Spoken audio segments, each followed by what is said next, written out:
So I wanted to talk about the Sun, Moon, and Ascendant, and I wanted to share some personal stuff with you around the relationship that we have to the Sun, Moon, and Ascendant in astrology. One of the things that really inspired me with this video is just a very natural way to connect with you as the person that's listening to it, but also to show you how the Sun, Moon, and Ascendant is a very important part in being able to connect with your astrology chart and being able to connect with yourself essentially. And this behavior that I'm doing right now, this sort of like, I'm interested in this already. I'm really excited about teaching it in a way. I'm also really excited about sharing it in a way. And I'm also really aware of how important it is to really get a good foundation on understanding the Sun, Moon, and Ascendant, okay, as the triplicity. Because there is a tremendous amount of information available on the internet. And one of the things that can confuse a lot of us when we're trying to understand our astrology, because we all want this, right? On some deep level, when you're like getting into learning about astrology, with everything, to be honest, there's this huge universe that just excites you, that pulls you in, right? Think of the Aries archetype as that, right? Aries in your chart is very much about this looking into a new universe and never feeling completely sort of safe in it because there's so much to discover, and yet there's a purpose behind it, right? There's a need to want to do that. So um, the essence of the Sun, Moon, and Ascendant in this conversation is linked with how I've noticed that a lot of people that come to me, that talk to me about the astrology or are super excited about it, can get confused around connecting with that aspect of their chart in a way that really brings value to it. Okay, so that's really something I want to put across today in this video, and hopefully inspire you to look at this part of your chart, look at this part of the astrology, and see it as a gateway to the deeper meaning and essence of what your soul is trying to do. Okay, so the first thing is, it is a gateway. It is an opportunity to connect with the deeper dimensions that is your human experience, that is your human existence. And before we even begin to get into that conversation, there has to be this understanding that your personal sense of self that you identify with, right? How you identify yourself in your body and in your life is merely an aspect of a larger essence that is you, that is your soul, that is stories that you carry at an ancestral level, that there is just this little part of yourself. And the Sun, Moon, and Ascendant, think of it as this opportunity to access this deeper layering of yourself that is really trying to call you in your life, that's really trying to say, hey, by the way, like, come over here, right? Come over to the dark side. We've got chocolate chip cookies.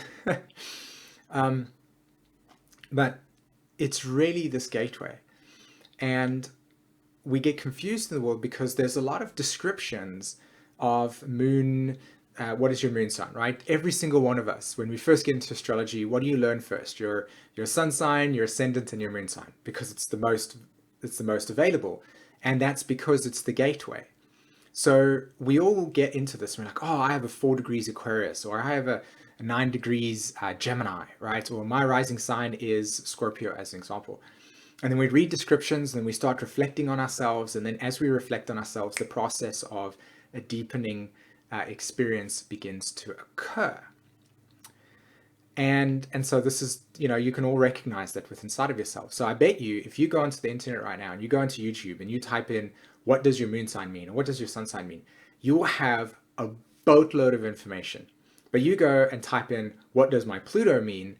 And all of a sudden that little list starts to shrink into a very selected few of people that really, in a sense, can touch on the nature of Pluto itself, but it's very much still about characteristics of a Scorpio archetype synthesized with another archetype.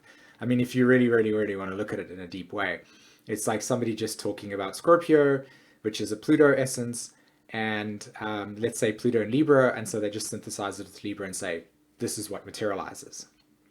But the contemplation around the archetype, the contemplation on the energy, is where you really want to go. You know, you really want to go to the experimental way. You want to get the story in it. You want to see it in your life. You want it to be alive in you. You want it to live in you. And that's when you already get the essence of what you're seeking. So the precursor to understanding your sun, moon, and ascendant that this video is titled is first stepping into the space and saying, okay, this is a gateway energy to something deeper within me. And that calling is through the ego, through the personality, through the definition, through the sense of self that you have, right? The next thing is to understand that, and I want to share this as a personal story, more than a description of archetypal energy.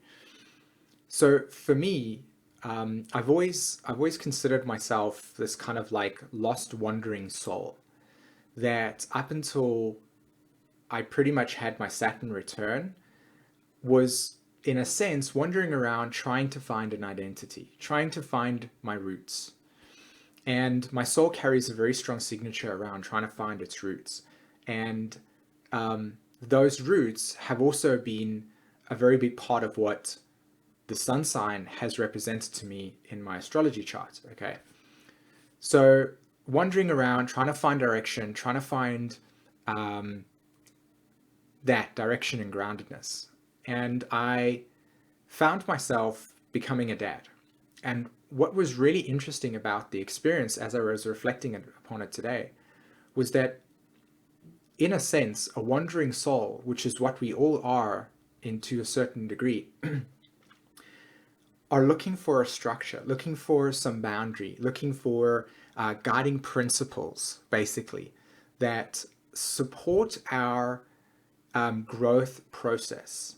Okay, so this kind of becoming a parent was that very thing for me. It kind of created these certain boundaries around myself. Now, every single person is different and not one size fits all. So your guiding principle does not have to be what it was for me. But for me, that's what it was. Sun in the 10th house in Capricorn. Conjunct Saturn there as well, right? And in Scorpio for me. So becoming a parent provided the context for what was going to ultimately be a grounding experience. And through that grounding experience, I found guiding principles. And these guiding principles allowed me to grow and continue to grow into something in which my dreams or ideas of my dreams became visible. In other words, I started to materialize them. So this relationship between Pisces, which is our dreams when we wander into the universe and we seek the meaning of our existence, and Saturn says, okay, well, let's build the bridge. Let's create that ladder. And every single day you pick up a brick, you put it down, and you materialize slowly your dreams, okay? And that is what a guiding principle is about. And what's really interesting is the Pluto and Scorpios are souls that have come onto this planet, and they were born during a period of time in which there was a huge energetic shift around the way that we as a human race identify authority, okay? Which is why many of you, to a certain degree, will have this very interesting relationship towards authority, and particularly around maybe the absence of it, or the authority was there, but it was too oppressive. The absence of it meaning that it was taken away through loss. You experience themes of abandonment that were linked with the authority figure not being there, and so there's the safety that was not always there and available, as an example. And so these guiding principles have, in a sense, been absent, and so you're seeking to find where your place is in a world. And yet what's very interesting about this is that the world itself is a collapsing civilization, Pluto through Capricorn. And you'll notice that every single one of you, Pluto and Scorpios, that have got this Pluto transiting your Neptune, have gone through some form of decay within the context of how you defined yourself. So these guiding principles brought me to understand myself at a deeper level. And as I allowed these guiding principles to become available to me, I started to look at my sun, moon, and ascendant, and I noticed that one of the things that was essential for my soul growth, which was to find a home, which was to find community, which was to find a place to belong to, find my roots, was connection. And connection, Gemini moon in the 5th house, connection to my children. And I have the Saturn conjunct my sun, so there's this wanting to step into a role and create guiding principles, okay? And then my ascendant is Aquarius. And when you look at Aquarius, when you look at your ascendant, always go to identify where the polluting planet is. So if your ascendant is Aries, for instance, you locate Mars on your chart, and that's what will give you a really deep understanding of what your ascendant is about. You know, I have this workshop that I've been running for two years or so that I've literally just transformed into something really amazing. And this was one of the reasons why I found so much inspiration, because I was re-looking at that workshop and going, wow, there's so much knowledge here. There's so much growth here for us in that sense. So remind me to let you guys know when, or if you're interested in wanting to actually learn about your sun, moon, and ascendant in this workshop, you know? So here you have this rising sign, and it's in Aries, and you look to Mars, and Mars will show you the context of your rising sign. Just as Aquarius shows me the context of my rising sign.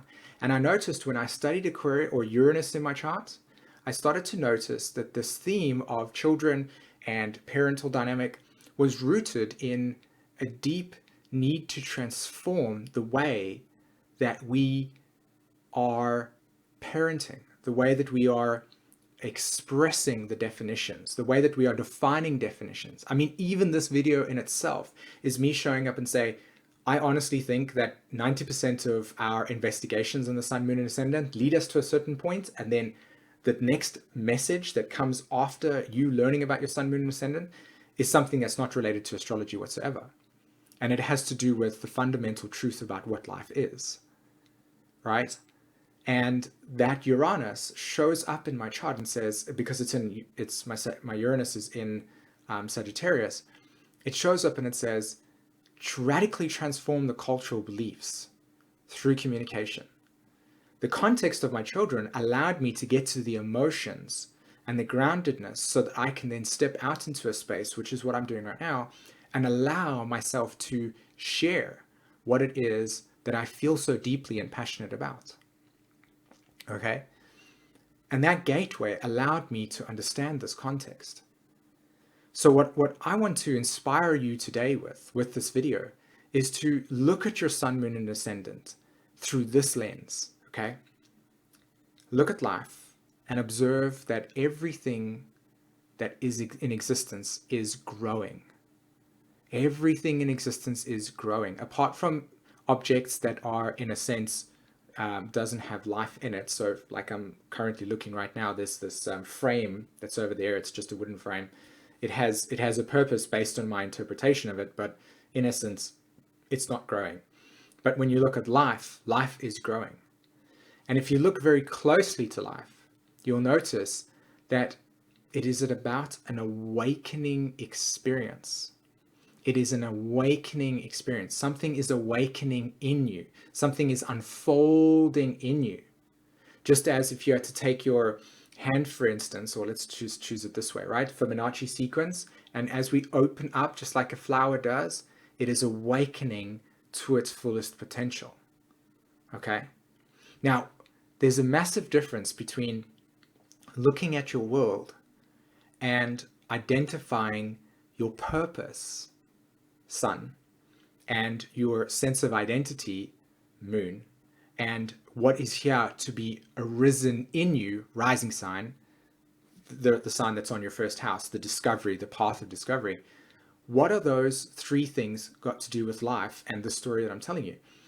Life is awakening experience. We are rising into life. So when we look outside of ourselves and we observe the world and we define ourselves based on the context of what we see there, we are simply aligning with a truth that is not awakening in us. You understand? So the sun, moon, and ascendant gateway is not just about a bunch of symbols randomly configured to say, I'm a Gemini, so I like this. But it is actually an invitation to show you what is awakening in you. And how is it specifically configured? How is the specific configuration of your awakening process encoded in the sun, moon, and ascendant? And then, how does that process teach you that the meaning of your existence is not something you seek outside of yourself? It awakens in you. The meaning of your life awakens in you. And so when it awakens in you, you rise up like a plant or a tree. You rise up. Just as the Fibonacci is opening up, you are awakening up. You are awakening into your being, right? When we ascend to the mid-heaven, the pineal gland, the awakening process of your consciousness, it is not just about silly little, sorry, I don't mean to be judgmental. It offers a purpose because it's a gateway. It doesn't just end there. Your process of the sun, moon, and ascendant is a very, very, very beautiful way to see the awakening process in you and also to awaken into your path. And what is your path? Your path is the realization that when you look outside of yourself to find the meaning of your existence, you will be chasing the ether. And when you begin to take duality and move it to singularity, and that's like a cross-eyed little thing over here, duality into singularity, and that path takes you within, you start to see you at your own time. You start to see yourself awakening at your own time. And each of us, I talked about this in the new moon, each of us has this unique path that is encoded in you. And all you have to do is just choose to look within. And when you look within yourself, your little unfolding process is going, hi, here I am. Now, it's not as simple as going, oh, here I am. It's actually nurturing that connection, which is why I'll show up and say, hey, by the way, are we following our sun, moon, and ascendants? Are we seeing that process? Or is every day an opportunity to awaken our relationship to that path? Right? So when we see distraction, we can see it as simply pulling us away from observing that awakening path. The gift that astrology gives us, the gift that human design gives us, is the opportunity to observe our uniqueness as it is. And when we allow that process to be our guiding principles, then all of a sudden, we don't need to look outside of ourselves for authority. We can look outside of ourselves and we can see the world and we can interact with things, but our journey is within. And if you want to understand the nature of our times right now, that is what it's about. That is what it's about. It is all about taking our attention and our awareness and focusing inward to observe the plant of life growing inward, growing up through us. And this carapace, this body, is a representation of that. It is holding, it's housing, it's the temple for the Kundalini to awaken within you, the rising energy to sort of embody you in that sense. How are you embodying that? So when you look at the sun in your chart, you can know it as the essence of your being that is fully here for you to see. It is the transmutation. So for me, the sun sits in the 10th house in Scorpio. It now has Pluto conjunct it. It now has Mercury conjunct it. It now has Saturn conjunct it. When you synthesize all those archetypes together, then you get the essence of that symbolism. So where does your sun sign sit? Okay. Let's look at the moon, for instance. What is the moon? It is the process of reflection, feminine energy, the night. So when we look at our moon sign, what is it showing us as receptivity? How is it revealing to us our self-image that is inward? And so how does the moon nurture the sun and the sun nurture the moon in your chart? And you have angles, you have aspects, right? It goes so deep, and yet the deeper we go into the process, the more we actually see ourselves. That is why a mirror is a perfect description of when you look at yourself in the mirror, who do you see? Do you see the conditioning of society and your imperfections and what you need to do to make yourself look better so that you can be accepted in all the traumas and, like I said, insecurities? Or do you see an invitation to look beyond that and see what's existing within? So understanding the moon is that reflection. Where is your moon sign sitting in your chart? What house is it? What sign is it? How is it complementing your sun sign? So for me, Gemini moon, sun, Scorpio, transformation through communication, right? And the thing is though, when you do that, it will resonate with you because you're like, yeah, that's my story.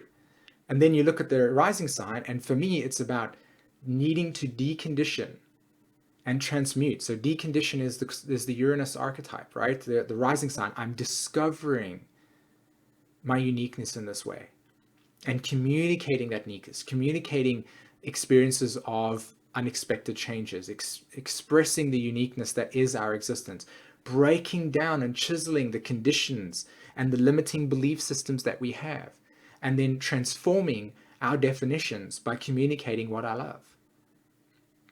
You understand? So what is it for you? It's something beautiful to contemplate about. And I feel like when you have the opportunity to investigate it, to look at it, to reflect on it, do it.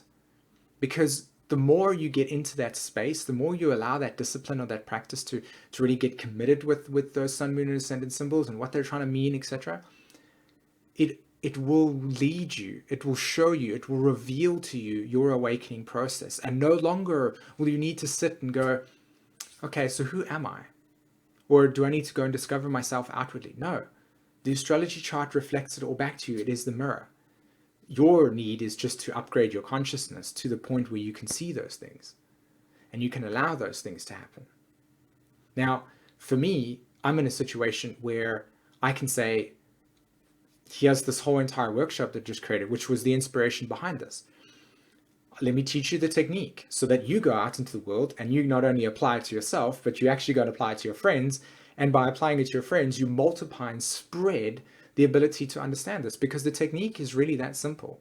It's the ability to synthesize the archetypes that, to me, I've kind of practiced as a way to, share it in that way. I can't think of anything else to share on this video, but I really hope that it got you thinking, it got you processing, it got you inspired on some way to really maybe take some time out of your life and look at these symbols and really connect with them and understand what they mean for you as a way to awaken within yourself something. Okay? All right, everybody. Thank you so much for letting me do this video with you today. In the comments below, if you liked what I had shared, if you've got your own personal experience, as always, I love to hear it. If you enjoyed the video, hit the like button, share it with people.